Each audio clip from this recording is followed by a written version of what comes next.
Okay, we have this problem 1.17, a rigid beam or a bar problem. We are asked to find the natural frequency of this system with mass M, spring K, no force function given, no damper. There's a hinge at the middle at C and a concentrated mass M at point B. So this method can be solved using either the virtual work or equilibrium method, but I prefer to use the virtual work method for this problem. Okay, so the first thing you have to do is to draw a deflection curve here. Okay, so this will vibrate up and down at point C. So this is the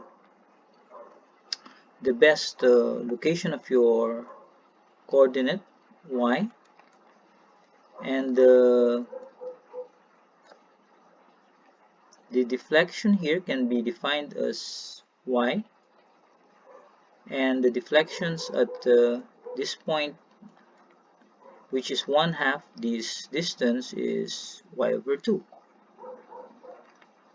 So this will be our reference for determining the acceleration and the virtual displacement and rotation later. Okay, the first force we need to calculate, of course, are the reaction, but since there's no movement here, we can omit solving them using virtual work method. So the forces for the concentrated mass is located here with an inertia force equal to m, and the acceleration is y over 2 double that. Okay, so since this displacement is y over 2, your acceleration must be also 1/2 of y double that. There's also a force here in the spring, Fs, which is equivalent to k times y over 2. And this rigid beam has a mass m, which is a force per length. And of course, if this vibrates, this rigid beam has also a reverse effective force concentrated at the center of the rigid bar. We consider this as two rigid bars attached by the hinge. So we have here one. We also have another inertia force here for this part of the rigid beam. Okay, also we have here a rotational inertia, and which is counterclockwise because this is moving clockwise, and oppositely this is moving counterclockwise, so your inertia force must also move clockwise there.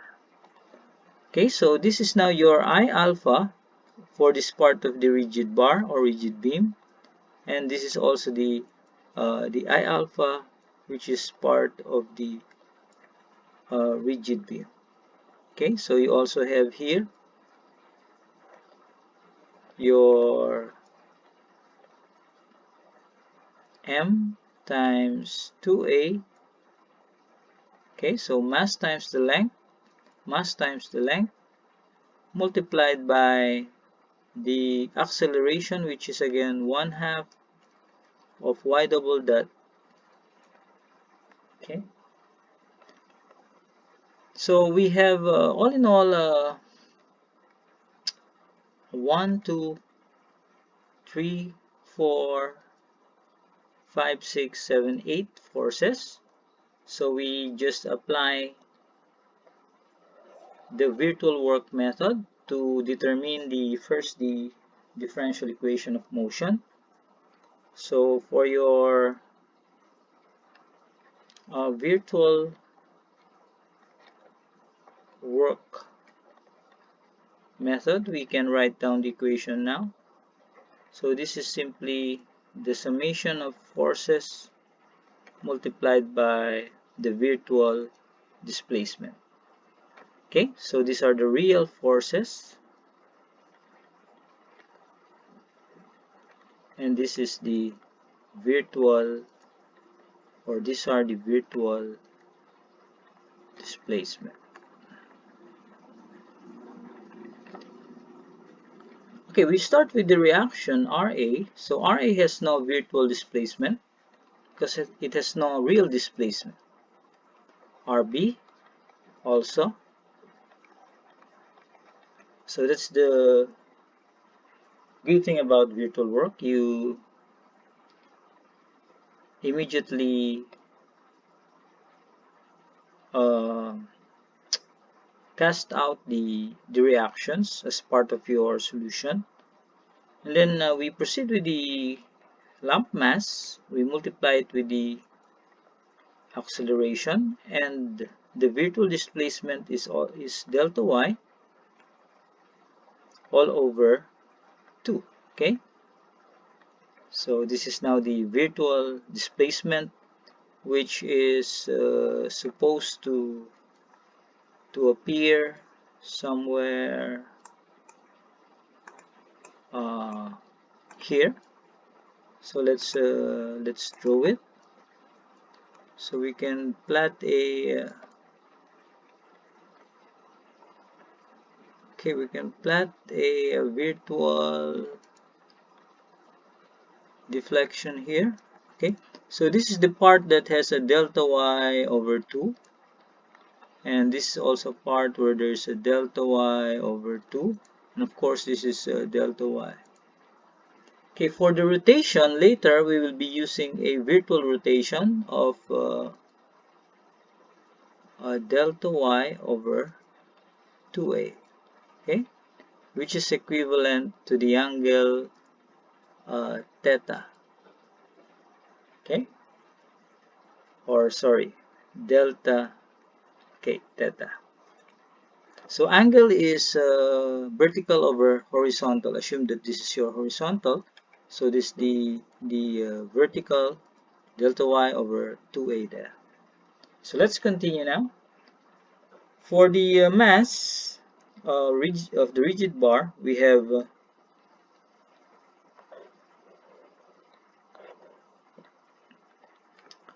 your m times 2a times y over 2, okay, multiplied by the virtual displacement. So this is delta y over 2. Okay, and then we add it with the rotational part, I alpha. So the I alpha here, so take note that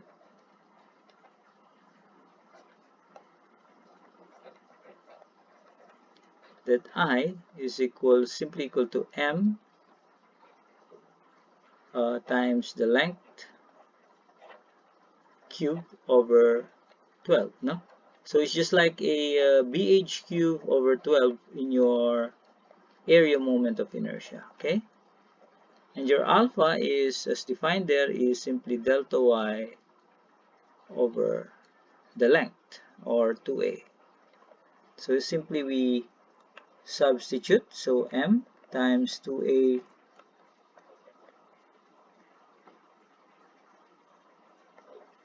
cube over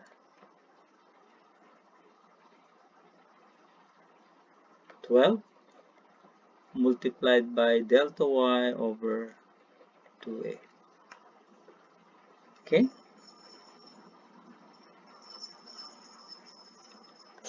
so this part here is actually your I alpha, but you notice that these are symmetrical on the other side, so we simply multiplied by 2 there. Okay, the I alpha here is negative, but the virtual displacement is also negative. Therefore, if I multiply negative and negative, it's also positive there. So you just multiply this by 2. And of course, we need to put the last spring force ky over 2 multiplied by the virtual displacement. Okay, so let's count. This is 1, 2, 3, 4, 5, 6, 7, 8 forces. So we can cancel out this part here, this here, and all the delta y's can actually be cancelled. And simplifying further, we get your differential equation of motion, which is simply m, okay, multiplied by y over 4, okay, plus this part here, we can cancel 2 there, and 2 here, and 2 here. Yes.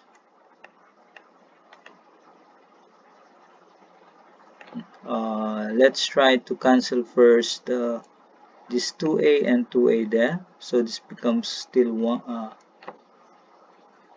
2. Okay, so this is squared. 2a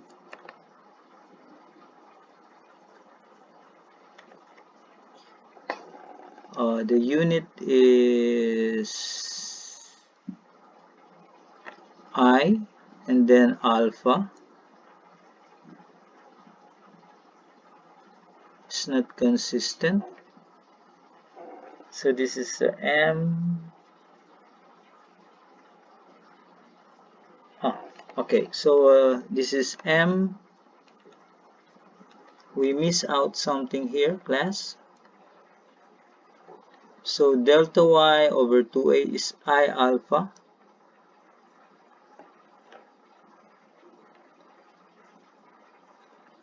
This is not delta y. This is y, okay. And then your delta, because this is a virtual displacement, a delta theta there, okay, is equal to delta y over 2a. So there's a missing part here. So let's try to correct. So we have here your y, okay, over 2a, which is the alpha. And then this is now your delta y over 2a, which is your delta theta. Okay, so remember that virtual work has a virtual displacement. This is not yet the virtual displacement. So we can now cancel 2a, 2a, and 2a such that the remaining here will be 1. Okay, and the 2 here, we can cancel it here and here becomes 6. Okay, so that the part here will be m times 2a, okay, the remaining, and then we have a y double dot, and then we have a 2 here and a 6 there. Okay, so if I have 2 and 6, so this is 6 by 2 is 3 plus 1. 4 over 6 is 2/3. Okay, so this becomes now all over 3. And then we place a 2 there. Okay, plus, or yes, plus k y over 4 equals 0. Okay, I did not, I intentionally did not mix up here because I want to show you that 2A here is simply the length of your rigid bar on both sides of the hinge. Okay, you can simplify it if you want, but I prefer it to be this way. Now I can factor out y double dot, so this becomes m over 4 plus 2/3 m times 2a, okay, multiplied by y double dot plus ky over 4. Okay, so this is the DEM for a free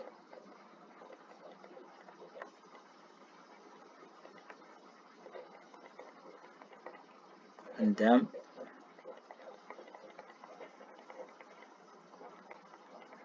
SDOF system.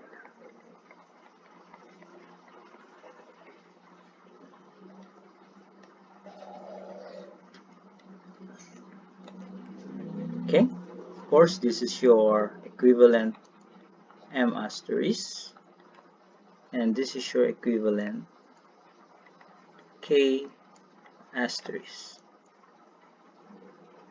Okay, so how do we solve for the frequency? We simply get omega is equal to the square root of K asterisk over M asterisk. So if I have values here for M, small m, A, and K, I can have my, of course, my frequency in terms of hertz is simply omega over 2 pi, and my period is simply equal to 1 over the frequency. So this defines your single degree of freedom system for a rigid bar.